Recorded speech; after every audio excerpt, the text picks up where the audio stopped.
ഞാൻ ഇന്ന് കൊട്ടിയം NSS കോളേജിൽ വന്നിരിക്കുകയാണ്. നമ്മൾ പഠിച്ച കോളേജും നമ്മൾ പഠിച്ച സ്കൂളിലും ഒക്കെ പോകാൻ നമുക്ക് ഭയങ്കര ഇഷ്ടമല്ലേ? ഞാനിവിടെ പഠിച്ചതല്ല, ഞാൻ പഠിപ്പിച്ച കോളേജാണ്. അതുകൊണ്ട് തന്നെ എനിക്ക് ഈ കോളേജിനോടൊരു വല്ലാത്ത ഇഷ്ടമാണെന്നുള്ളതാണ്.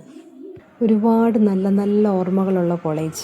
ഞാൻ പഠിപ്പിച്ച എൻ്റെ കുട്ടികൾ, അന്ന് എന്നോടൊപ്പം ഉണ്ടായിരുന്ന അധ്യാപകർ, കുറേ അധ്യാപകർ റിട്ടയർ ചെയ്തു, കുറേ അധ്യാപകർ ട്രാൻസ്ഫർ ആയിപ്പോയി. കോളേജിൽ എത്തിക്കഴിഞ്ഞപ്പോൾ എല്ലാവരെയും എനിക്ക് കാണാൻ കൊതിയായി എന്നുള്ളതാണ്. ഞാനിന്ന് ഈ കോളേജിൽ എത്തിയതിൻ്റെ പ്രത്യേകത എന്ന് പറഞ്ഞാൽ എൻ്റെ ഏറ്റവും പ്രിയപ്പെട്ട എൻ്റെ ലക്ഷ്മി ടീച്ചറിനെ കാണാനാണ്. ടീച്ചർ റിട്ടയർ ചെയ്യുക. അപ്പം എൻ്റെ ടീച്ചറിനെ കാണാതിരിക്കാൻ എനിക്ക് പറ്റുമോ? അവിടെ ചെന്നപ്പോൾ അന്നുണ്ടായിരുന്ന കുറേ സീനിയർ അധ്യാപകരും ഉണ്ടായിരുന്നു. അതുകൊണ്ട് തന്നെ കുറേ ആൾക്കാരെ എനിക്ക് കാണാൻ പറ്റി, കുറേ നേരം വർത്തമാനം പറയാൻ പറ്റി. എന്താ പറയുക, സമയം പോയത് അറിഞ്ഞതേ ഇല്ലെന്നുള്ളതാണ്. അങ്ങനെ കുറേ ടീച്ചേഴ്സിനെയൊക്കെ കാണാൻ പറ്റി. പക്ഷേ എൻ്റെ കുട്ടികളെ കാണാൻ പറ്റിയില്ല. അവരെല്ലാം പാസ് ഔട്ടായിപ്പോയി.